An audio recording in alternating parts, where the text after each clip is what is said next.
This is Twit. We're talking to Peter Friedman, who is a legend, really, in the business. Started at Apple with the Macintosh file server, and who'll never forget that. And he's at Live World, which is how Live World's what, 13 years old, 15 years old? 19. 19? First, I have to say I'm hungry too now. Yeah, that looked good, didn't it? And that was a conversation. Yeah. And talk radio is the closest thing we've got to it. Am I echoing? Nope. But maybe okay. you're hearing yourself back. Yeah, you sound good here. So talk radio, I think, is the closest thing we have to social media when it's really a conversation like what you just did. Isn't that interesting? Because of all the terrestrial radio formats, that's the only one that's really surviving. Right. Because people want to talk. And it's also why reality TV is so strong, because people are more interested in what other people like them are doing. They don't mind it being structured some, but they kind of want it to feel real. And from a business point of view, you get more engagement at lower production costs. And that's what social media does for brands too, if they do it right. Well, okay, let's address this, the elephant in the room. I mean, people get upset when I say, look, I want to put ads in your Twitter. That's not what you're talking about, though. No, what you want to do is you have to think about what kind of engagement, what kind of media form you're in. So as an example, when TV began, the first ads were like a guy sitting there with a microphone as if it was a radio ad. Right. That didn't go anywhere. Then they figured out people are coming to TV. Yeah, people are coming to TV to see short half-hour, 1-hour movies, basically. Right. So then they went, oh, let's make 10, 15, 30, 60-second movies. Let's tell stories. That'll be commercial. Yeah. Right. And that took off. Yeah. And then you go, let's turn forward to the web. So you go back to the start of search engines. So we had Yahoo, Lycos, InfoSeek, and Excite. And nobody will remember any of them but Yahoo. And there's reasons for that. And then, they're trying different things. It's not working. And then somebody realizes, I go to a search engine to find something out and be redirected to go someplace else. And Yahoo comes up with a banner ad, which does that for you. And that goes okay. And then Google figures out how to do that more intelligently with AdWords. So the redirection is more aligned to why you came there in the first place. That takes off. So in social media, you got to remember, why are people there? They're there to express and share themselves, to make and connect with friends and get attention, all forms of engagement enabled by dialogue and relationships. So that's what people expect. That's what they want. That's what they're going to relate to. Doesn't mean you can't do anything else, but the bulk of what you have to do is around that if you want to get good results from it. That is not sending an ad at somebody. So most social media marketing today, it isn't true social. It's digital advertising, traditional stuff shoved through social channels at people. But some of the marketing isn't. It's a place where you look at it like you're throwing a great party for your customers. A great party, as the host, you're not going to stand up and talk about yourself all night. Everybody's going to go, boy, this guy's an arrogant ego. Right. It's not a good party. I'm not coming back. What you do is you foster an environment where people can engage with each other over things of interest to them and about themselves. And if you do that well, people go, hey, I learned they had good discussions here, and there's interesting people, and I like this. This is a cool party this brand throws. I'm coming back, and I'm bringing my friends.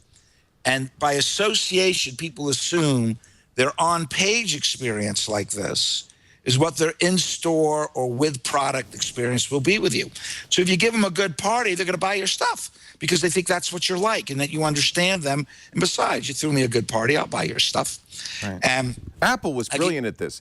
Apple was the most, it still is, brilliant marketing machine ever. You have to tell me how it worked, because, and I'm one of them, somehow in 1984, when I spent $2,500 on my first Macintosh, I fell in love with a company and a product. That's what every company would love to do. How do you do that? So I'll just remind you, and everybody can look this up on the internet, the people there at the time, the very first Macintosh, when you turned it on, the first thing that happened is it said hello. Yeah. And it said hello. Yeah. It started a conversation with you. Love it. So this is emotional experience marketing. So all you brands everywhere, since everybody wants to be Apple, Everyone wants to be Steve.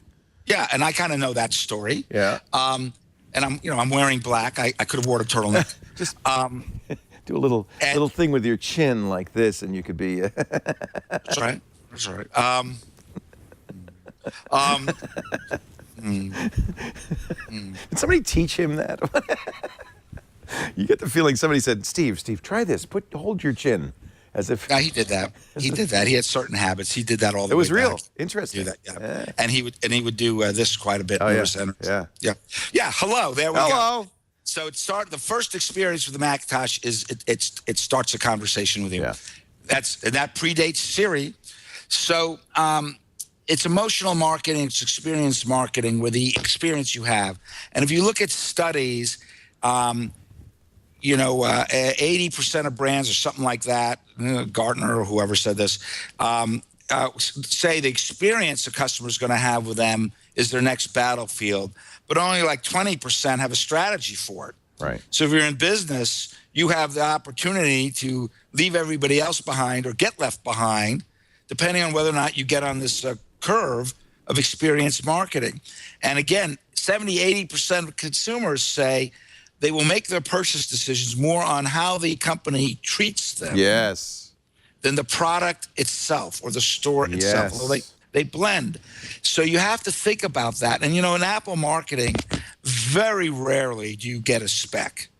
No. Very rarely. Not the important part. You get not only do you get, look what I'm going to do with it, but you get, here's the emotional experience. The feeling. Of it. Yeah. Right.